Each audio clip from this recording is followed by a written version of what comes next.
Hi, I'm Mike Rizzo. And I'm Michelle Rizzo. And this is Northwest Brew Talk.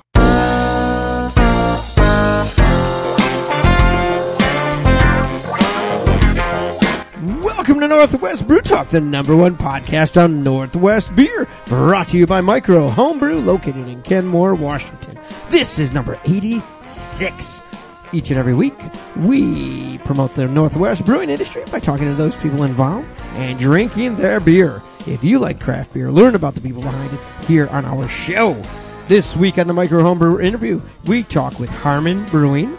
We also have our brew news and views and music from Leava. If you're new to the show, we suggest you check out our back catalog with some great interviews and, of course, lots and lots of beer. If you have any comments or questions, feel free to send us an email, nwbrewtalk@gmail.com. We're on Twitter at nwbrewtalk and on Facebook at facebook.com/nwbrewtalk. If you like the show and want to support us, share our link and tell your friends on social media. This week, we're talking about the Great American Beer Festival Awards and drinking one of the award-winning beers, as well as sampling 2 fresh hop beers. Starting the show this week, we have Pelican Brewing from the Oregon coast, in Oregon, obviously. The silver winner at the American Beer. Great American Beer Festival. At the Great American Beer Festival, thank you.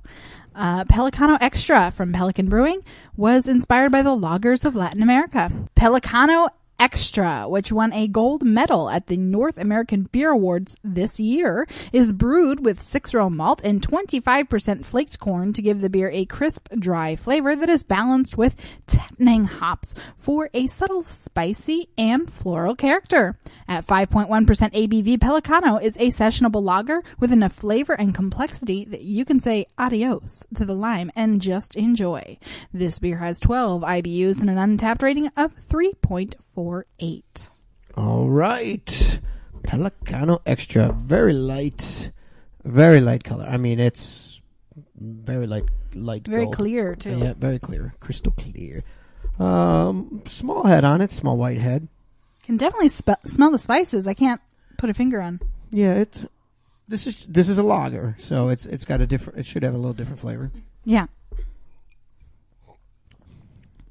It's supposed to be, they call it cerveza, so I think it's supposed to be like a Mexican type beer. Which I can't say that I've had a Mexican beer.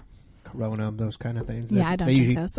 They usually shove a lime in, and I don't think it needs a lime. No, it says that. It's pretty good. Yeah, it is. And like you said, they took the silver and American style or international style Pilsner. Ah. So I guess that's where the international would come in. But it is very mild, but it has good malty flavor there. Nice flavor to it. Definitely. I will give this one a thumbs up. Especially just for drinkability, this one would definitely get a thumbs up. Oh, yeah. Absolutely. Very drinkable. Yeah. Easy to drink one of these. Seen a lot of the Pelican beers before, and then when I saw that this one had taken an award, I figured we'd try it out. All right. 2 thumbs up for the Pelicano Extra. All right. Good start to the show, and now on to our brew news, views, and other things.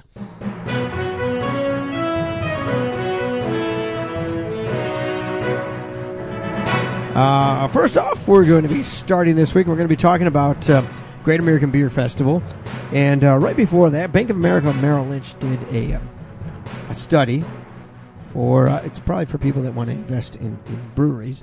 And basically showing how the global beer market is growing. But in the United States, it's actually one of the countries that beer drinking is going down. But that's overall. The craft beer market is slowly rising. It's slowed down from a couple of years ago. Yeah, we talked about that a couple weeks ago, right? Exactly. Now, to go along with that, four of the biggest states are on the West Coast here, and I guess Midwest if you count Colorado. But as of this, Washington was number 2 with 305, and Oregon was number 4 with 228 breweries. Now we know Washington's closer to 320 or maybe over 320. Yeah. But that'll go along to what we're going to talk about now, the Great American Beer Festival. So you've got all those breweries. Obviously, we've talked to, especially in the past few weeks, we've talked to several brewers that don't even submit to award ceremonies because of the cost.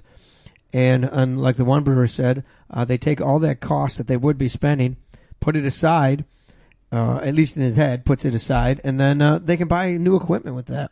Right. And, you know, it makes sense to me, especially if you're focused on your community. And, you know, if you're making good beer, then the people that are in your neighborhood are going to be coming in and drinking your beer. You don't necessarily need to have all those awards. Exactly. I mean, it's pretty awesome when you go in there and you see, all the awards on the wall or whatever. But if your beer's good, people are going to drink it, award or not. Exactly. Now, going to that now, the 2016 Brewery Awards, Oregon took 21 awards, including 5 golds. Very impressive. Washington took 14 awards, and half of those were gold, 7 of them. Very cool. Idaho took 2 that I could find. Like I said, in category 35, this Pelicano Extra took the silver, which is great. There were 66 entries in that one. Now, the big one that everybody talks about is obviously the IPA, and that is where everybody here talks about. IPA is still the biggest beer in the country. I mean, it is the biggest selling craft beer in the country. Right. And where is that here? Oh, here it is. Category 59. American Style India Pale Ale, 312 entries. Wow. I saw it was down from last year. It was 320 something or 330 something. So it's down, but still it's 312 entries. That's a lot. And we have to say, Georgetown Brewing from Seattle took gold. Awesome. 312 entries for. There you go. Very cool. I have no idea what this is called. Bad Hizafa IPA. Never heard of it, so it must be a newer one. And that's a good thing for them. Or it's an older one. Maybe it's an older one. Maybe because Georgetown's known for Manny's Pale Ale. Right. So to take gold in IPA category has to be a big boost for them, because that's something they're trying to do, is sell more beer that's not just Manny's Pale Ale. Right. So I'm sure that's a big deal to them. Well, very cool. Congratulations. Yeah, definitely. They won another one, too. They also took one. The list is huge. Mike is looking through this tiny. I mean, the font has to be like an 8, and you've got like 3 pages of it here. It probably is. Probably is an 8. Okay, and here's the other one. Georgetown took another gold too. 168 entries in category 12 for coffee beer, which was one of the bigger ones this year. It wasn't even in the top 5 last year. This year, everybody's submitting coffee beers. Interesting. It is, and they took gold in that for Gusto Crema. It's hard to tell sometimes where the big new thing is. I mean, obviously coffee is a big deal, but I would have thought it would have been something in the sours or.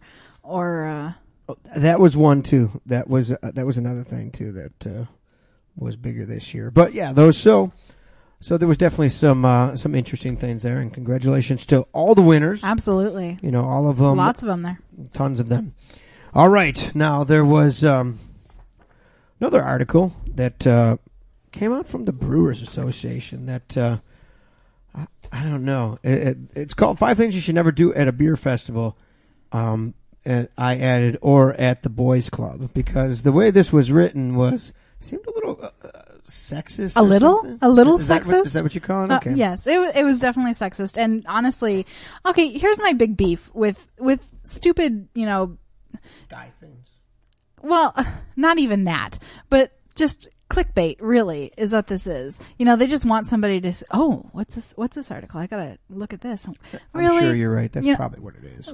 I mean, it's just ridiculous. Why should anyone tell anybody else what they should or shouldn't? Well, there's only one thing on this list that I agree with, really, that I can honestly wholeheartedly say, 2. Yeah, that's one I definitely agree with. There was 2 of them, but that I agreed. Yeah. But yeah, you're right. This came out right before the Great American Beer Festival, saying here, there's going to be thousands of you there. Don't do these things. And a couple of them are okay. Or you will be judged. You will be judged, and not by one of the judges. But yeah. So first one that they say is, do not wear a pretzel necklace. Oh, please. Can you tell me why you can't wear a pretzel necklace? Do I think that they're a little goofy? Yes, but I understand the cleansing your palate and stuff between, and I'm like, hey, that's kind of a cool idea. They're right there. They're right there. You just grab a pretzel. And here's the thing that I thought was ridiculous. The entire statement pissed me off. But at the end, it talks about, it says, you're like a little girl with your lollipop rings and your candy bracelet. First of all, it has nothing to do with whether you have a penis or not. Okay? That's exactly what they're slanting it towards. That, if you wear a pretzel necklace, then you're like a little girl. Oh, boo-hoo. Well, we've discussed this before, and we've discussed this with some brewers before, too, that women are a huge part of the community. Huge! When we went to our first beer festival that we went to, I was expecting to be one of the few women there, and I was absolutely shocked and so happy to see that it was at least half. And it wasn't just guys drinking beer and they're dragging their wives along. There were groups of women coming to this festival to drink the beer. Yeah. We weren't into the community really yet, so we hadn't talked to a lot of people. We hadn't really seen everybody in the community, but it's 50-50 at least. Yeah. And so something like this just pisses me off. And the worst part was stuff some beef jerky in your pockets like an adult. Really? I don't know a single adult that stuffs beef jerky in their pockets. Can you name anybody? Have you ever stuffed food in your pockets? That sounds like a child to me. I agree. Although my friend Steve could have beef jerky in his pocket. But other than him, I really don't know anybody that just Do you think beef. that or maybe you label him an adult? If you're going to hiking for hours or you're going whatever, you might have some beef jerky in your pocket. But you're going to a beer festival. I mean, they make it sound like I'm not going to pull beef jerky out of my pocket with all the lint and whatever else is on there. And beef jerky, really? You're going to compare beef jerky with pretzels? Stuff some pretzels in your pocket if that's what your claim is. Stuff the pretzels in your pocket. Don't say, it makes me so angry. Next one, swish and spit. Okay, I get, don't just have a little swish taste and then spit it out. I get that. Why? It's still stupid. I mean, but to spit it right back out. Why? What do you care? How does it affect you? This is my biggest thing with the whole article. Somebody wearing a pretzel necklace does not affect you or anything that you're doing. Somebody swishing and spitting their beer out, unless they're spitting it on you, it does not affect you. This is how they enjoy beer. So let them enjoy their beer that way. Which could be like the next one, get super drunk. Okay, obviously, if you're at a beer festival, but they want you to get drunk. You're going to be drinking some, and they say literally the most fun beverage in the history of beverages. Okay, really? Exactly. Which means you're going to be sampling some stuff and hopefully enjoying it. Absolutely, and I can understand what you're saying, not to get super drunk, because when people are super drunk, they can act like super assholes. But really, Yep. Spend all your time waiting in line. Okay, I get that one.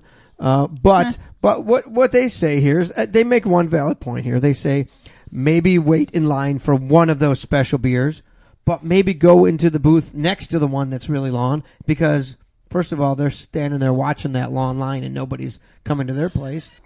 Waiting in line is one thing, and I get it. At the same time, I've done it before. I look at the line. I'm like, it's not that important. I'll go get one somewhere else. But again, how does this affect anyone else? It doesn't affect anyone else. It just means that you're going to get less samples because you spend time waiting in long lines. But okay, but that's common sense, right? Maybe you're trying some great beer. Maybe this specific one is one that you can't find bottles of from where you're from. It's a beer that they just have at the festival. So if I want to try that beer, I'm going to wait in a long line to do it. Such as Iron Goat, which is from Spokane, and when they come over to Western Washington, everybody wants to check out their beers. Absolutely, and you can understand why. They've got some awesome beers. And the last one they say, don't pour your beer out in front of a brewer. This is the one that I can wholeheartedly get behind. This is rude. The only one I can wholeheartedly get behind because they worked hard on the beer. Exactly. And whether, not every beer, like Mike would not taste a porter and spit it out just because he doesn't like it. He doesn't like most porters, but he wouldn't just spit it out and say this beer sucks or whatever because it's rude. If it tasted like donkey, then, I'd walk away and I'd say, oh, this is the worst beer I've ever had in my entire life. And we've had that, and on our show, we haven't even talked about beers like that. There's been some stuff we've had at breweries that has been pretty bad. There's been some bottles of stuff that we've tried that we don't like, but when somebody spent time and money and a lot of effort to do something. Now, unless they screwed up somewhere, and bottled something that was horrible and they knew it, then that's another story. Right. But there's other factors that come into play. Anyhow, that was an interesting article. Yeah, now, I don't know if interesting. Yeah, it was interesting in not the interesting way. But this is the thing that I can't stand about the internet in general. Mm-hmm. It's like everything is about judging what other people, judging what somebody else does that has no effect on your life whatsoever. You are absolutely right. It drives me nuts. You are right. All right, this last story is a long one, so we're going to try and cut it down. This is a big thing that it came out a few months ago, but it's Brussels University did a study on how music influences taste ratings in beer. Two of your favorite things, music and beer. Exactly. So it's pretty interesting. Basically, what they did was they had a control group of 231 people. Very small. Yes, and it was at a specific brewery, and they were pretty much all patrons of this brewery already. And what they did was they broke them up into 3 different groups, and each group had a different way of experiencing the beer. One got nothing. They had no label. No label. All they did was sample the beer. And the one thing everybody did, too, was they all had headphones on, so it blocked out the outside sound. Some of them got to listen to music, some didn't, but they all had the outside sound blocked out. And the brewery wasn't closed, so they were able, if they didn't have their headphones on, they would have had access to the ambient noise and stuff within the brewery. Right. So what this is a scientific study. So they did everything, test subjects. Everybody was, they made sure nobody had colds and all kinds of things. So it was really done scientifically. Yeah, but how scientifically could it have really been if you're in a place that you can't control? It's not a controlled environment. Exactly. And you're at a specific brewery that they almost all liked, or at least knew and had gone to, and the music that they played. Like 80-some% of them knew the band, too. Well, I mean, that's a huge percentage of the people that they chose for this study. Yes, but studies with only 200 and some people really kind of bug me because it's not enough of a sample of people. You've seen smaller studies, though, that are absolutely. quoted by everybody all over the internet in the world. Absolutely. Medical studies. So, I could go forever about those. I know you could. So, basically what they have was they have these 3 groups, and they did. The one group had just an unlabeled bottle. They all knew it was a porter, so they knew it was a dark beer. So they had them write down what they thought it was going to taste like beforehand, and then they would taste the beer, and then they'd have them write their responses afterwards based on a series of questions. Right. But so that group did that. Second group, though, they had the bottle with a label, and it was from that brewery. Has all the information, has IBUs and ABV and everything on it, and the colors matched the colors from the album of the music that was going to be played too. So they tried to tie this. This was really done together, and the beer was actually brewed in combination with this band. Mm-hmm. So the band had some influence on it somehow. I'm not quite sure how it was, but they had some influence based on the music.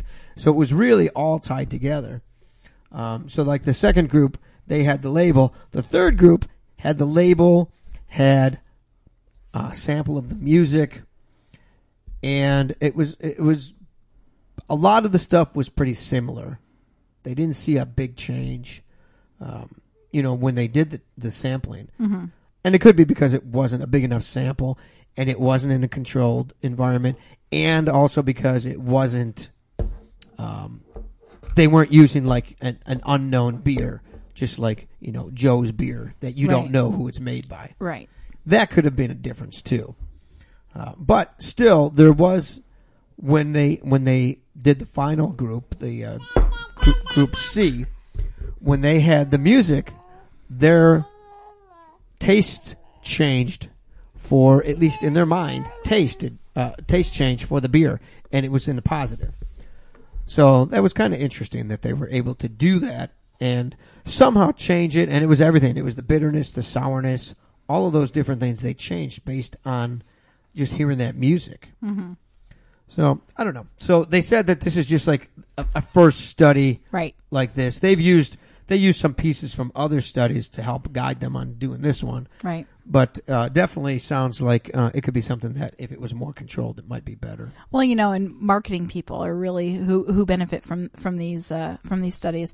It was interesting, I thought, and they talked about in previous studies they found just the shape of the product, even, or the shape of the plate that food comes on changes the perception, changes how much people are willing to pay for it, all kinds of stuff. So I mean, it's pretty interesting to see, and like I said, there's going to be future studies that will go more into detail probably, and probably have those more controlled environments too. Well, based on that, how about there's restaurants, there's only a handful of them, that you eat in pitch black. Everything is in complete darkness. Yeah, I couldn't do that. You don't know what you're going to eat, and that's it. You don't know what the dinner is either. Right. So it really is just about your senses. Right. And it's more so probably your taste and your smell than anything. And your taste and your smell. I mean, if you used your hands too. Right. But that's really interesting. I mean, and it's a pitch black, so you have no visual way to see what's going on. Right. So so it's pretty interesting. So it's definitely something that I would do that. I know you could. I could. As long as I knew it wasn't like monkey brains they were serving or anything like that, then I don't think they tell you. Yeah, well, I couldn't go for monkey brains. It's probably good afterwards, or during it. During. Afterwards, it might once you find out, then yeah. But so I mean, basically, it really was that. The last thing was, let's see, what was it? Okay, so the interaction between taste and condition was significant with the third control group. Pairwise comparisons revealed that the bitter ratings were significantly higher than the sweet. This is based on having the music. And the sweet ratings were significantly higher than the sour ratings. So that was interesting. And also, the group that didn't have the alcohol information, alcohol content, perceived that it was going to be a higher alcohol content because it was a porter. A dark beer. Yeah, right. so they right away assumed it was going to be heavy. Interesting. Yeah, so I mean, it's pretty cool. I think some of the articles we read, this is the actual study that we read, which was extremely boring, but some of the articles that were written about it made it seem like it was, a bigger deal than it really is when you get down to the nitty-gritty. I'm sure that the people that worked on the study thought that they, did some great work, but it didn't tell a lot.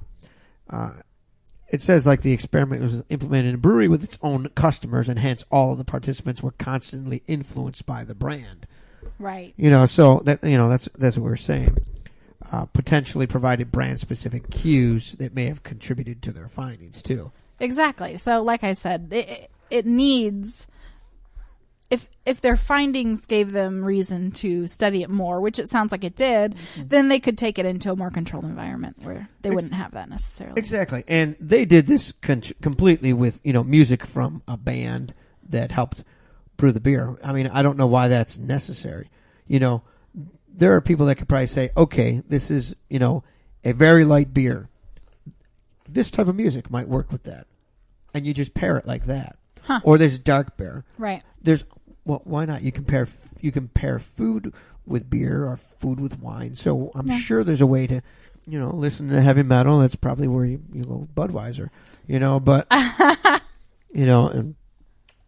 country. Well, no, that's country music.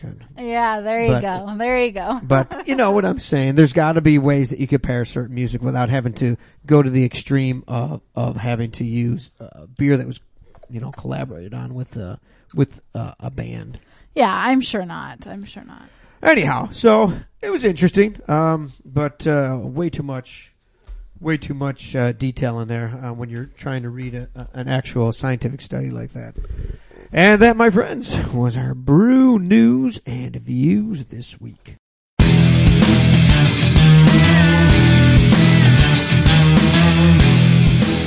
Welcome back to Northwest Brew Talk.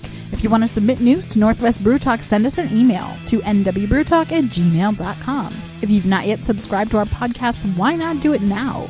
It's free, available anywhere you listen to podcasts, including iTunes, Podbean, Stitcher, TuneIn Radio, and Google Play Music. On this week's Micro Homebrew interview, we're talking to Jesse from Harmon Brewing in Tacoma, Washington.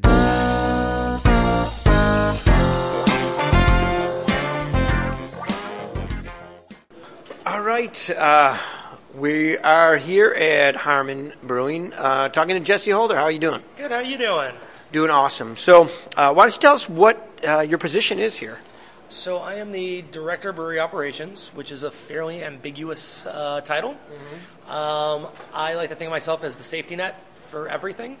I represent the ownership essentially with regards to anything that has to do with beer inside our 4 restaurants, and then also with our distribution and the brewery, of course. Okay. So had you been a brewer? I had never been a brewer. Actually, my background is urban planning. Oh, okay. That's almost the same thing. Yeah, I know, right? I was living in China for a couple of years. My mom and her business partner are the 2 owners of this company. Oh, okay. And as a way to get me back, since I was a beer geek, or still am a beer geek, they bribed me with a position at the brewery. And so I jumped on it. Okay. Left my job in engineering and moved back to Tacoma. Okay, very cool. Good way to get you back. Yeah. Just put that carrot out there. Exactly. So, why don't you, obviously, you know something about Harmon, so why don't you give us a little background on the company? So we were founded in 1995 by Pat Nagel and a small ownership group, as well as Fred Roberson, who owned the actual Harmon building. They opened the restaurants and started the brewing operations in 1997. We're actually almost on our 20-year anniversary next year. Yeah. Pretty exciting. Started with 1 flagship restaurant and a 15-barrel brew house and a couple of tanks, and then grew from there. In 2007, 2008, they got the idea to open up the hub, which was a kind of drastic idea because my mom, Carol Ford, and Pat Nagel, their background outside of restaurants is also in real estate development. Mm-hmm. So it's okay, they're going to shift gears during the recession to open a restaurant. So they decided to open a restaurant, which did fabulously well, and we needed to produce more beer. So in 2010, they signed on with distributors, Odom, Sound, Stein, and Marine View Beverage, and opened a production facility, which we're sitting in right now, to also fulfill the need of the restaurants. Mm-hmm. So we had 2 dueling breweries for about 5 years, and then in 2013 we opened up the Hub and Gig Harbor. 2014, that's essentially when I came back to the States. We ended up deciding that we didn't need one of the breweries, so we decommissioned that brewery and really focused on our in-house production as well as some outside distribution. Okay. From about 2015 on. Okay. Yeah. So is this the main brewery then? This is it. What you're sitting in right now. Oh, okay. Oddly, when we downsized, we actually sold a 15-barrel system off in place of a 10-barrel system. Okay. But we've got, I don't want to say considerably more space because we're in a tiny area, but considerably more space compared to what we were dealing with downtown. Right. So we were able to put more tanks in. And as any brewer will tell you, it's not necessarily the size of your system, it's how many tanks you can actually fit into a brewery. Right. So we were able to take advantage of this, the height of the ceilings as well as kind of the length of this tiny space, and put in about 9 tanks. Right. So that's helped us to sustain our 3-state distribution and 4 restaurants. Right. And now you guys are opening a new one, right? We are opening up another hub in Puyallup come October, November. I actually am working. I got brought out of the brewery and put my construction hat back on to kind of help work with that project. So, cool. October, November, it should be about 185-seat restaurant. It's taking over the old Rio Blanco space. It's on 39th and Meridian in South Hill. So it's going to be pretty cool. Yeah. So, as the brewery here, does most of your beer supply just your locations? Yeah, so I would say a solid 85% of our production is kept in-house, whereas 15% is sent out into the trade. The reason being is we don't have much more room to expand, and if we were to throw ourselves into distribution, we're going to end up disappointing our distributors and our partners. And then, and we did that in 2013. We got stung pretty hard, where we were really focusing on our distribution, and we had amazing orders. Our distributors really came through for us, and we let them down by not being able to produce enough beer. So I don't ever want that to happen again. Right. We'll have to build a new production facility for us to actually go full tilt into distribution. So is that something down the road that you guys are looking at possibly doing? It's a dream. Yes, I would love to do that. Unfortunately, to get the proper system and space, as you've probably heard, when you're building a new brewery, you want to always plan for the future. So you're going to want 10,000 square feet, and you're going to want to have a 30 or 60 barrel system. It just costs so much money. I mean, I think right now, if we were to get a 30 barrel system, it'd be somewhere in the $600,000 range, not including build out, floors, MEP, any of that stuff. So at the end of the day, $1 million easy just to get a tiny production facility off the ground. Yeah. So that's something maybe down the road there. Yeah. Now, you guys, we notice between in here and out in the other area, you got a lot of barrels. Yeah. So one of the things after I came back from China that I wanted to focus on, I was working with my production manager at the time and our head brewer, and we kind of got together and we saw the writing on the wall that cool, really niche craft beer is one thing, which seems like every brewery's doing, but even cooler barrel fermented traditional styles of beer are completely different. So we started slowly acquiring barrels. We started with, I believe it was 1 or 2 dry fly barrels, and it grew from there. And now we've got a ton of red wine, white wine, and whiskey barrels. And then we brought in our foeder. God, that must have been February. And we're doing some cool. Just this year? Yeah, just this year. We were actually number 4 in the state to have one. Oh, really? Yeah. Last week we inoculated with lacto, so it's going to be our lacto conditioning tanks. So, yeah. Very cool. So, do you guys have any specific styles that you're working with the barrels? So currently, probably our most popular is our Saison. And actually, during or after this interview, if you want, I can pull some off some tanks. But we work with, right now it's white wine barrels primarily, where we'll actually take wort from some of our beers, dump it directly in there, and then we do 100% barrel fermentation where we actually throw smack packs of Saison yeast in there. Oh, nice. And we've been playing around with some cool varietals. So Zeke's Pizza, for instance, is pretty much, they contract out a certain beer with us every 2 to 3 months. This period, we're doing a honey blonde based white wine barrel fermented Saison fruited with apricots. Oh, wow. And that's what I've got in tanks that we can try. Nice. Outside of that, we played around. Actually, my wedding beer when I got married was a lemongrass and ginger red wine barrel fermented Saison. Nice. I think we've kind of got it down to almost a science with our barrel fermented Saisons, which is kind of hard to do because you're in an uncontrolled environment. And then you're dealing with different lengths of time where we're turning a tank in 2 weeks, we're going to turn a barrel in 8 weeks. Yeah. So we got to kind of work within those confines, and then obviously space. But that's what we're playing with. Once we get the foeder completely lactoed out, we'll be playing with a lot more of those varieties. And then we started doing Belgians. So we've got a really amazing Belgian Golden that will be coming out in the next couple months that I'm pretty excited about. Nice. Yeah. So when you were in China, were you a beer geek there? Yeah, actually, China turned it on for me. So I was an urban planner here. I got laid off, so I went and decided to teach English in China for a few months. Okay. That few months turned into 3.5 years. Okay. I taught for a solid 2.5 years, and then I got back into engineering. Actually, weird story on that one. I was extremely, I'll go into it later, I was extremely hungover, and the job fell in my lap. But that's okay. That's good, yeah. Meanwhile, and I was hanging out with my brewer friends over there. So, brewing world, especially in the Pacific Northwest, is really tiny and tight knit. One of the brewers is from Portland, and he used to brew at Blitz Wine Hard. He's brewed at where else? Brewed at a bunch of smaller breweries. He ended up moving to Denmark, and then he got this job in Shanghai to become a brewer. And we became friends. I had just moved to Shanghai. I was living out of a hotel at the time. This is probably 2 years after I had moved a year after I moved to China. And my mom sent me an email, and she's like, hey, contact Michael Jordan. He's a brewer over there, and he's from our area. And so I sent him an email, and we went out and had beers and became instant friends. Nice. And then slowly but surely, we had more friends kind of join us that were beer enthusiasts. Huh. So I like to tell people I was living a closeted lie for a while. Outside of the Raj, which I'm drinking right now, I hate IPAs. Absolutely hate IPAs.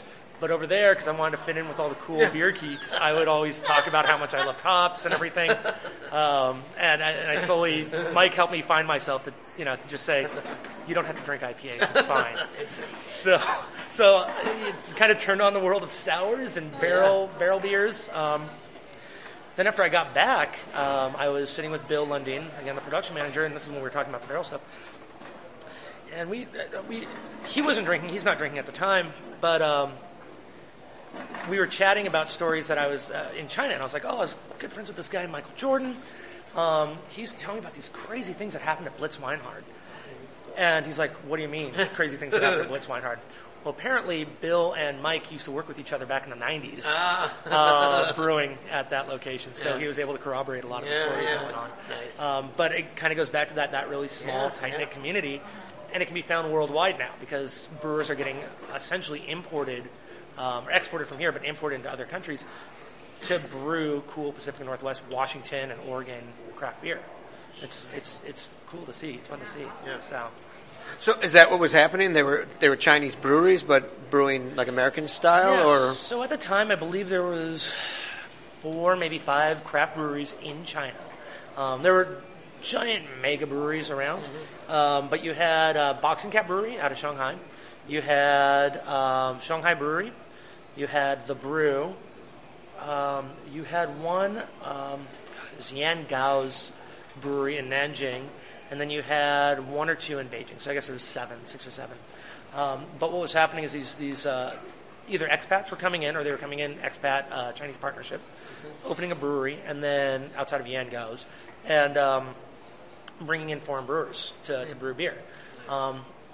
There's not a huge history of, I guess, a recent history of brewing beer in China outside of your giant macros, and you're getting your Helles lagers and whatnot that are getting pumped out constantly to appease the masses. Right.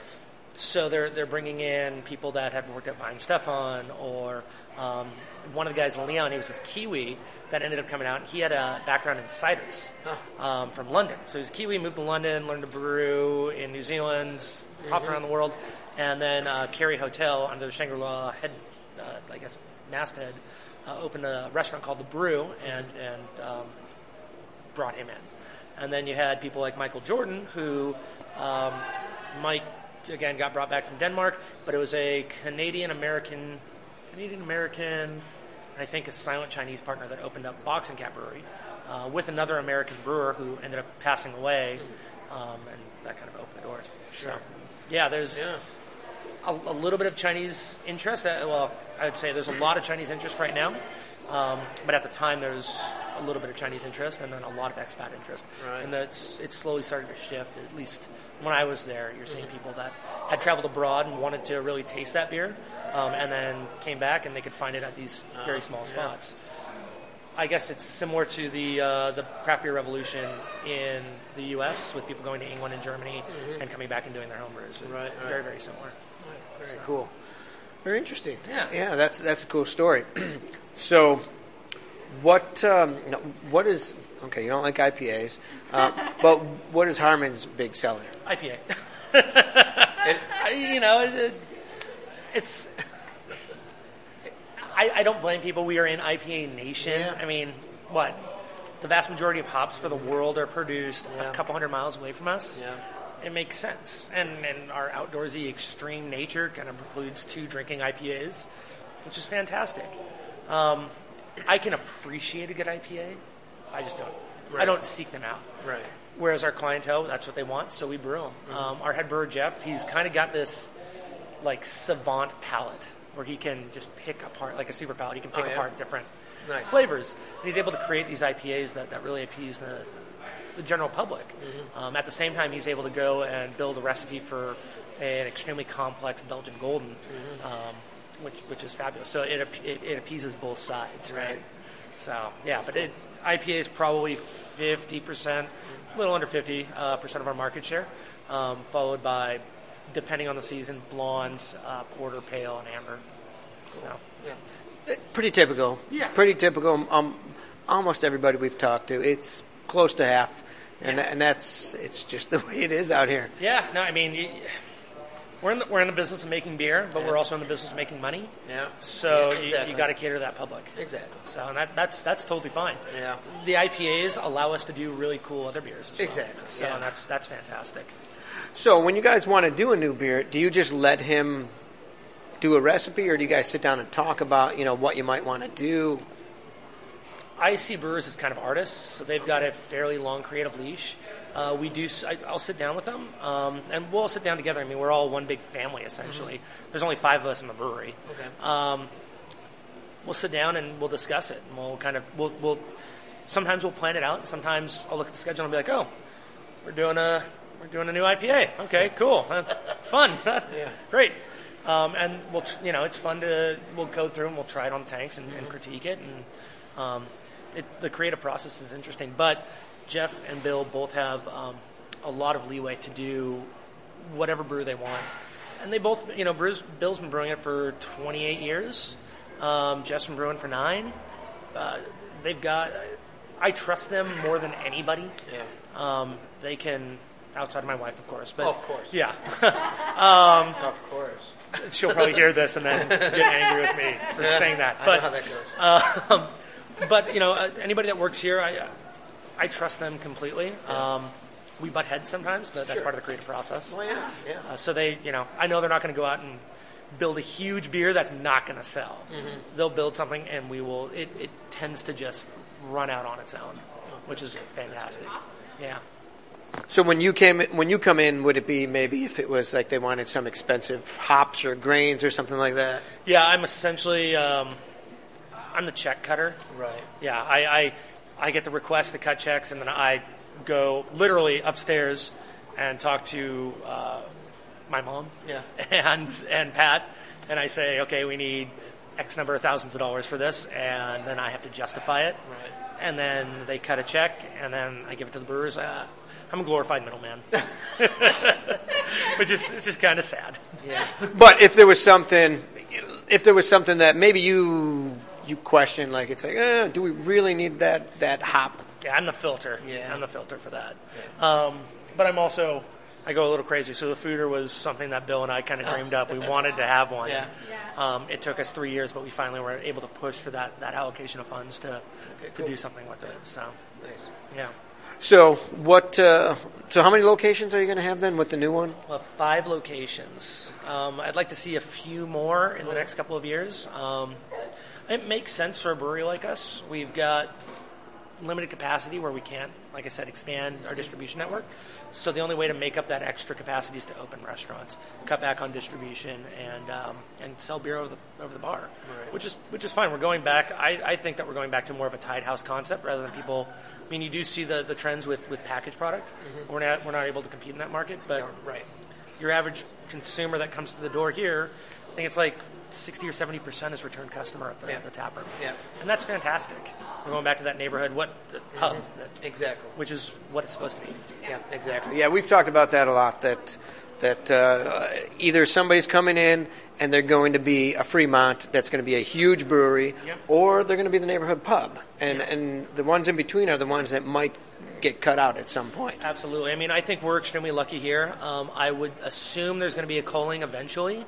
I don't necessarily think that we can sustain a growth of 2 breweries per day in the United States. We've hit over 4,000 breweries now. Exactly. We're lucky enough that we have these outlets that really sustain our passion projects, the limited distribution and whatnot. It's a cool symbiotic relationship with the restaurants, and I think that's what's going to really shield us from that culling. Yeah. So. And you get good food, too. We had pizza, so obviously the food helps. Yeah. Fantastic. I wish I was down here earlier. So, like, did they comp your food? Oh, we're good. Okay, cool. No, we're okay. Yeah. We're okay. We'll drink some beers. Yeah, we'll drink. Yeah. Beers make up for it. But so you have how many? Six regular beers on tap. Is it 5 regular beers on tap, and then we've got kind of a roving seasonal that happens at like clockwork every 2 months, 2.5 months. On top of that, we do another 20 to 25 beers a year, just single brews. Okay. So and single barrel stuff. Okay. We'll also do stuff like our vanilla porter. We'll crack open a keg or do a 3-barrel batch where we chuck the vanilla beans in and we have a limited release of that. Okay. Cool. And that's a pretty that's completely constant. Yeah. If you guys walk back into our keg room, you'd see just lines of random kegs. So. Right. So, a couple more, maybe down the road, a couple more pubs, and what else in the future then for Harmon? I'd love to see a production facility. My goal is to have like a foeder forest. Right. So, just have a bunch of these, but bigger than 18 barrels, so we can do cool beers. My wife's British, and so we do go back to Europe quite a bit, and I've got this affinity for Belgians and for Germans style beers, and I would love to see us really perfect that and take that forward. So yeah, awesome.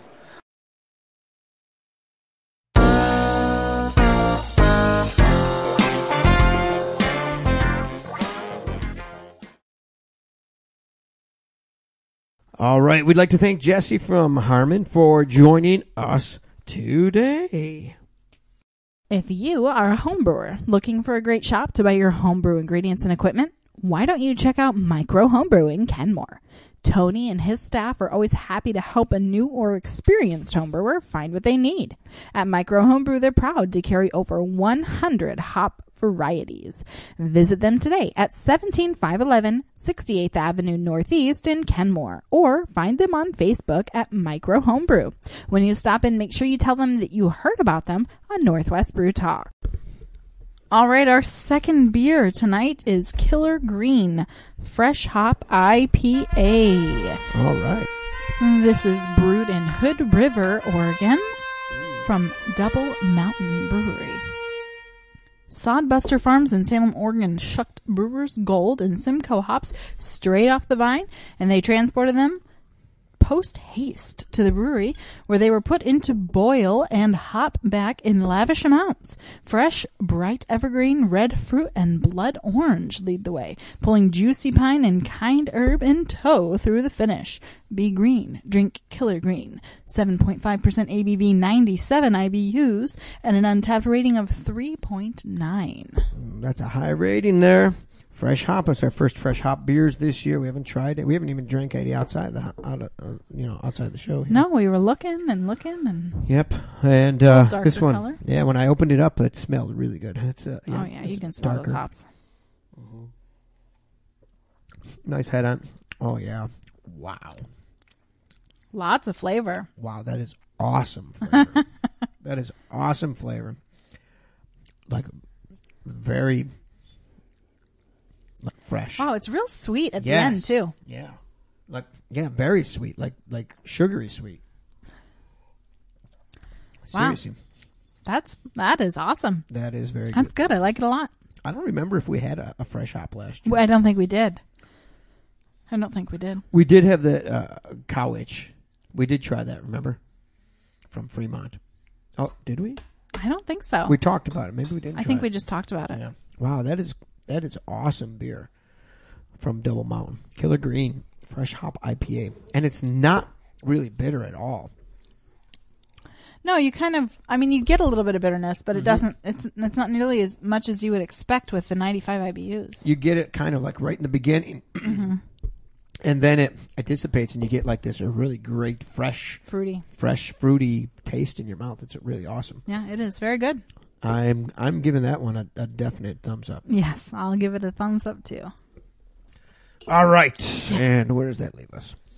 All right, that was good. That's going to lead us into our music this week. got music from Leava.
That was Basement from Leava. You can check them out at Leava, Leava.bandcamp.com. Leava.bandcamp.com. If you want to have your music played on Northwest Brew Talk, contact us today.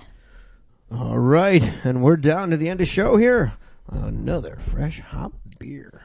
This is Journey to Planet Fresh Hop from Wild Ride Brewing, located in Redmond, Oregon. Wild Ride's Journey to Planet Fresh Hop uses nugget hops from the Willamette Valley. The use of nugget hops creates flavors which can be described as pleasant, spicy, and herbal. Expect all of these flavors to be blended and balanced into this pale ale, which will take you and your taste buds to a different world. 6.6% ABV, 40 IBUs, and an untapped rating of 3.49. All right. A little lower IBU than I would expect. Yeah, well, it's a pale ale. Yeah. It's lighter than the first one. Definitely. It was silent when I opened it, so I wasn't sure. A little worried. Yeah, I thought it might have been stale. But no, got a nice head on it.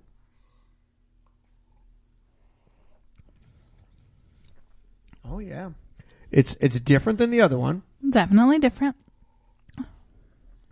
but No bitterness to this one. no, but it definitely has. See, now I think if we had drank these in a different order, I think we may have tasted the bitterness a little bit more on the second one. When you're comparing it, suddenly it seems we should, like... if we had pretzel necklaces, that would solve Oh my! everything. Why are we not wearing pretzel necklaces?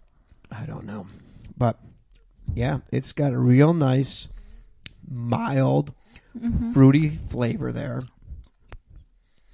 But yeah, the fresh hops, you can really taste. Yeah, them. the spices at the end of that. That's funky. I like that. That's good. Yeah, 3 completely different. We got like Mexican, an IPA, Pale Ale, 3 different beers, and 3 distinctly different flavors too. Absolutely. Yeah. But that's good. Yeah, I like that one too. Yep, thumbs up on that too. What are we doing? We haven't found a bad one yet since we started this new rating system. I have to give this one a thumbs up too. Yeah. But yeah, it's good. We should be celebrating that. We should be celebrating that. There's so much good beer. All beers tonight were courtesy of Oregon. So, not courtesy, but... Not courtesy of. Because we had to pay for them. But yeah. From Oregon. Yeah, they're all from Oregon tonight. And some good stuff. Expanding our taste a little bit. Yeah, definitely. And going back to the awards, do more Oregon breweries submit? Or is it that, some of them have been around longer and, they just have perfected recipes better? I'm not quite sure what it is. If somebody out there has an answer, I'd like to hear that. Yeah, definitely. It would be interesting. I mean, from the people we've talked to, some people are... It's definitely, there's a lot of gray area and who is interested. A lot of people are indifferent to it. Yeah, absolutely. Just, they make beer, it sells well, so obviously it's good beer and they're happy with that. And that's awesome. Yeah, exactly. And some people want to submit their beers and get those awards, and that's awesome too. Yeah. Yep. And our friends at Chuckanut up in Bellingham, they did win another gold, so they adding to their collection of dozens of awards. They really like what they do, and they like to submit to the award.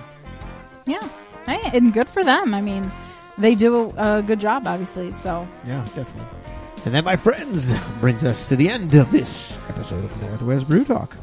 Make sure you tune in next week when we chat with No Lie Brew House. Thanks to our sponsor, Micro Homebrew. This show is produced and written by Michelle Rizzo and myself. If you'd like to contact us, you can feel free to email us at nwbrewtalk@gmail.com or find us on Twitter at nwbrewtalk. Our theme music is from Gilbert Neal. You can check him out at gilbertneal.com. Until next time, I'm Mike Rizzo. And I'm Michelle Rizzo. Stay hoppy, my friends.